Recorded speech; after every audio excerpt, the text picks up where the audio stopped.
right. Well, that video you just witnessed was all the underneath action. I got the front, let's do the weather report. I got the front mounts fully measured. I measured both of the link arms, the radius rods, and got the front mounts welded in both sides. So the axle the axle front to rear is measured correct on both sides. And then I took out the hardware for the old leaf spring here. The radius rod mounts, somewhere in here. Radius rod mounts are tack welded in enough to suspend the car by these blocks. See, we have the jack stands under the axle now. So progress has been made. Let's check it out with the glasses cam.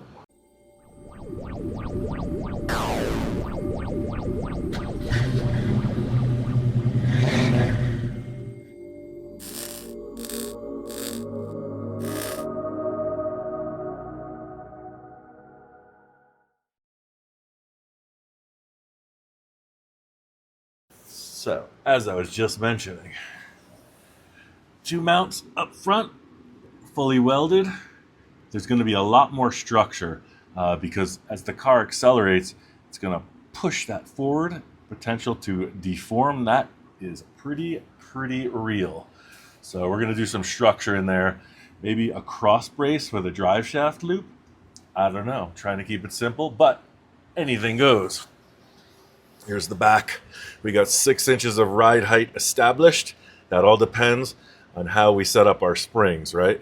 It's not a variable height. So maybe we cut a coil, I don't know, but the mounts will go right in here. In the end, we're gonna have to figure out some shocks. This makes it pretty stuffy back here as far as room to work, to be developed. Right now, today, we're talking about the panhard rod, something that's a cross link. Stop this axle from doing the left-right shimmy. What we have is this speedway part. Looks like it could be longer to me. I've mentioned it before. As the arc swings, you know, this axle will tend to move left and right. So the longer this rod is, the less in the amount of travel it's going to move left and right. So I talked about this yesterday. There's room right here for this to be horizontal with the axle, but it's nowhere near as wide as the axle. I think first we're going to set this up right about, you know, this far from the differential. That way, you know, this space will never decrease, so you got room in there. We'll keep this at about that same distance. And then over here, ain't enough room. So I got some angle iron. First thing I'm gonna do is clean this whole area and then get some angle iron and figure out how to drop down to grab this bracket. We're gonna start on the passenger side, lengthen this and move over there. Here we go.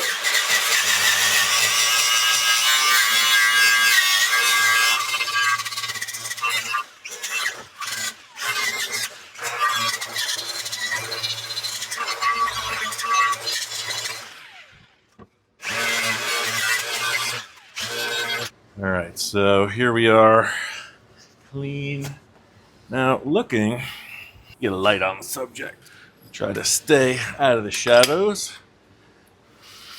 Just reference this backspace once more here. Yeah, I think I gotta move this axle. I did a little adjusting and I lifted the car.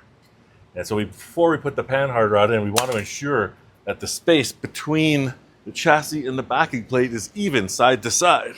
You have to take a little bit of weight off this axle and then move it over. Measuring roughly the center of the axle up to the frame is about 7.5 inches. So this bracket is not 7 or 7.5 inches in that dimension. So let's just see. We want the center of that bolt to be at about the center line of the axle.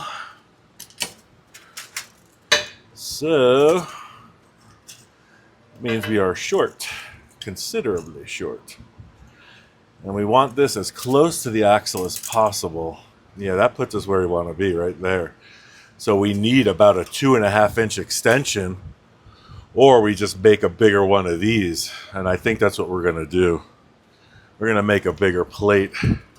We need a plate that's a total of 8 inches, and we need it to be strong. So right where the crossbearer comes in, there's a series of rivets, so I think that's a great place to locate it. And if we were to just say, come straight down from the edge of the chassis, yeah, we could tie in with we could have our plate coming down, and then for a little triangulation, we could tie in a round tube right to here. Boom. Super strong. So let's go 8 inches by 2.5 is what this section of the chassis is. So 8 by 2.5, and we're going to drill a hole to fit that hardware. So hopefully this is a 1/2 inch. That's a big piece of hardware. I think one of our viewers offered us this box of drill bits. Ooh, 5/8. Wow. No. 3/4. No, it's 5/8 hardware. Perfect. Well, thanks, viewer. Now we have a large set of drill bits. All right, so what did I say? 8 by 2.5? That's what I remember. Let's see what this thing is. This is the big hunk of steel from Little Jewel, so it's considerably thick enough for the job. What do you know? It's 2.5. Amazing. It's actually got a little bit of a taper, so we're going to take the 2.5. We're going to bring it down to the 8. Bada bing. I think I'm actually going to, let's do this. Yeah, this one's tapered. Let's just do this. Let's just bring this down to the 8. Boom. This is our hole. Then just give this a little shot. Why? I don't know. Looks a little bit cooler. Let's drill it first. Sitting here on the table, looking like it's ready for some action. So that bolt hole, 7.5 down. We like that.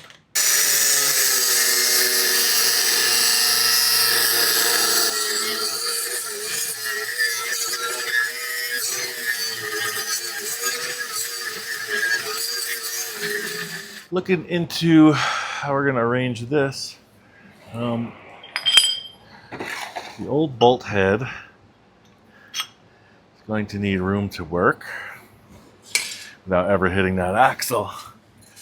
So if we come in, considering that we're going to leave these leaf spring perches in place for the moment, maybe we'll cut them off later. I don't see any reason to keep them. Yeah, let's do this. Right? And I mean, what's not to like about that? We do want this to be on the other side. Yeah, we could bring that right to there. See how this lines up. Yeah, just like that. Yeah, I like it. Just tack that on, take a look. We can always pose it a little bit better.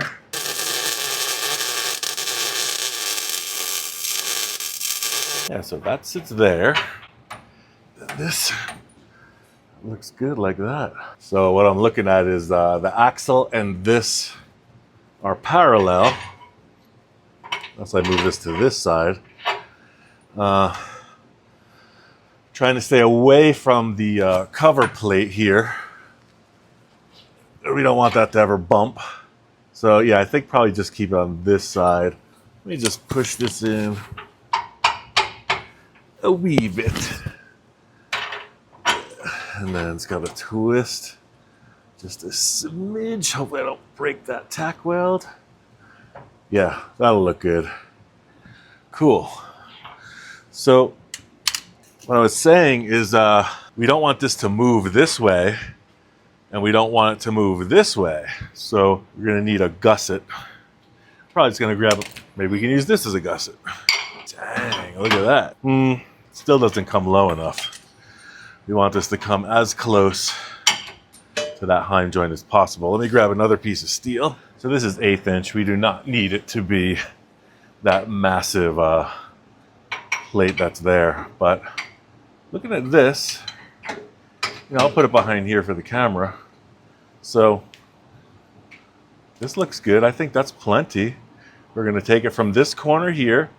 We're going to leave room for the heim joint, and we're going to come to here. So that'll be the gusset.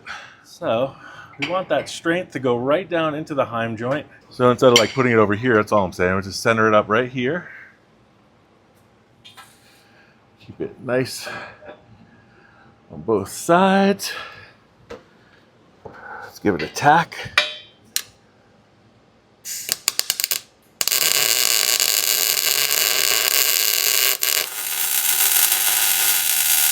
I don't know if you can see this, but see the way that this frame piece comes and is riveted to this cross member? It's not really contacting where this piece is. So I'm going to weld the chassis together as well. What I'm getting at is because this is welded to this part, potentially I could just tear it off right where these rivets are the only things connecting. There's more strength going in. And I'm just thinking about all the inevitables. The chassis in this area is never designed to have this lever applied to it, so that's why we're gonna cross brace. We're gonna come out and get this.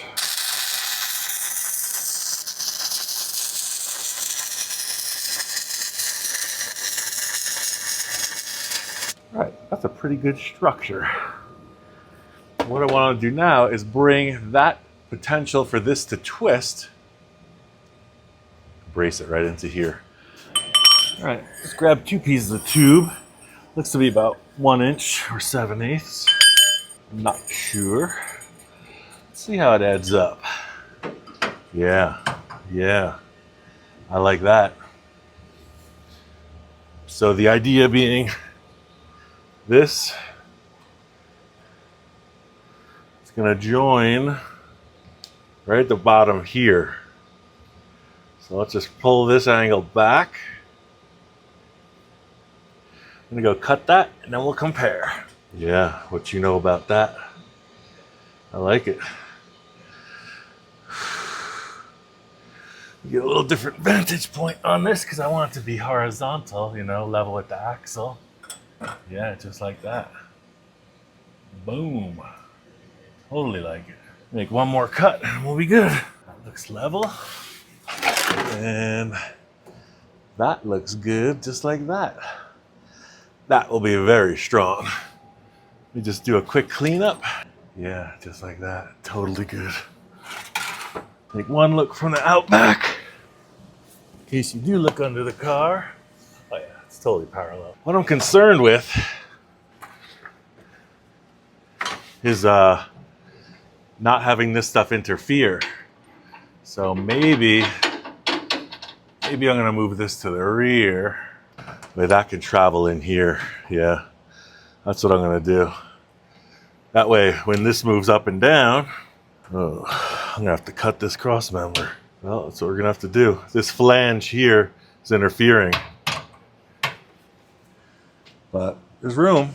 There's plenty of room in here. And this all looks good. So yeah, I'm gonna commit to that. Always something. It'll be easy.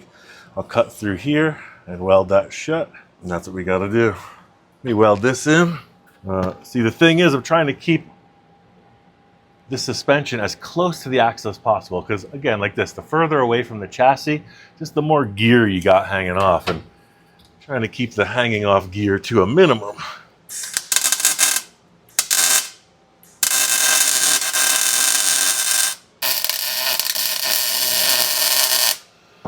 Also, if this is a lowered car, you wouldn't want that big stabbing point coming down to the ground, So, car's going to be reasonably tall. That's why this will work.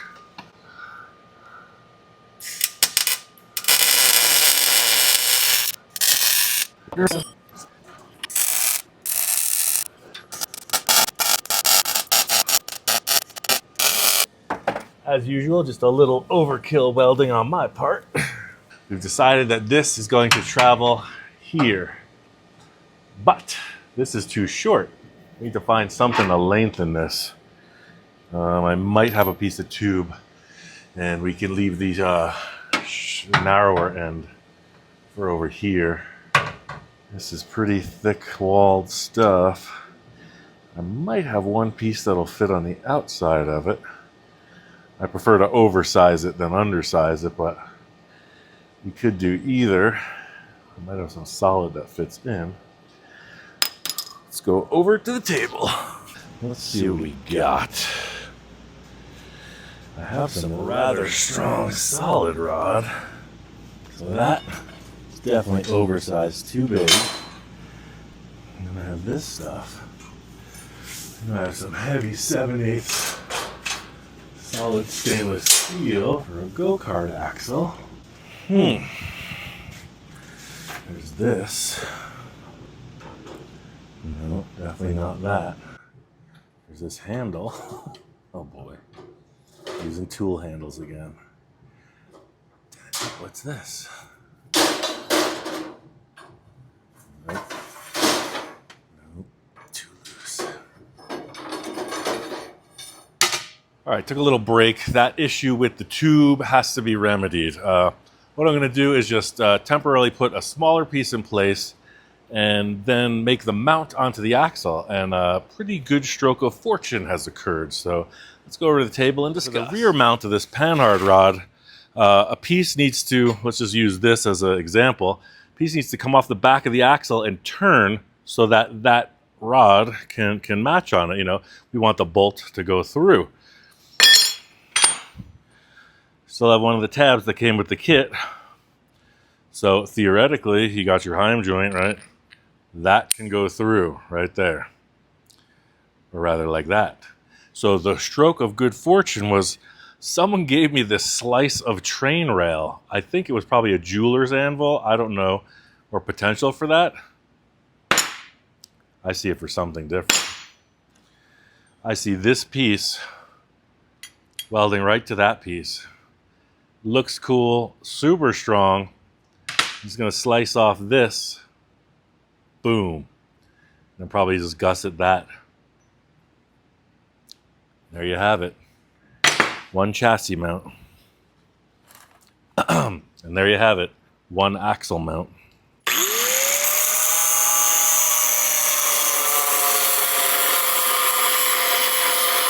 You know what? I take that back.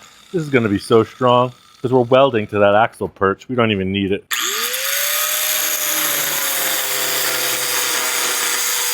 To reiterate, the idea of this whole project is we're not trying to reinvent the wheel or improve on rocket science. So this gets welded to the axle perch. That gets welded to that. You got a great mount for that heim joint. So in a nutshell, this is what I'm describing. We got our spring perch here, right? Very strong.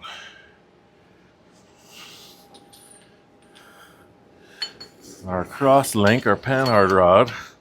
This is what I was describing. Just for now, for a holding point, I'm gonna have to get some more of this material. But see, we just got a little sleeve that can sit up here as if, and we need to attach this in a way that is parallel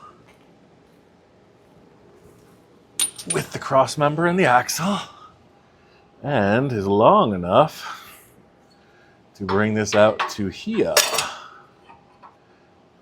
Yeah, so let me set that up once more without making a total fool of myself. Yeah, so that is here, that's here. That comes out. That's gonna join like that. Totes. Yeah. Right? Don't tell me that that train track is not strong enough to hold this thing together. And we're gonna have this attaching to here, and that can go like this. Right, just like that. Take a quick look at this nonsense theory. So sitting back on this, you can see it's a little bit low on that side because we're up on top of the bolt over there. But it's parallel with the cross member Yeah. Yeah, I think I'm going to take that as a win. There's going to be a little gusset to come into here to land that. But I'm going to trap it right now because it's hot as all the business in this shop. I've had enough for today. We got some editing to do. I'm going to go out on a little weld because I feel like welding. Consider subscribing. We're just around the 200,000 mark. 200,000 subscribers. Like, we are just like, we might be there right now. I don't know, but every bit helps. With this last weld, we're going to see the clock, we're going to see the odometer go over 200,000. Thanks to all of you, one video at a time.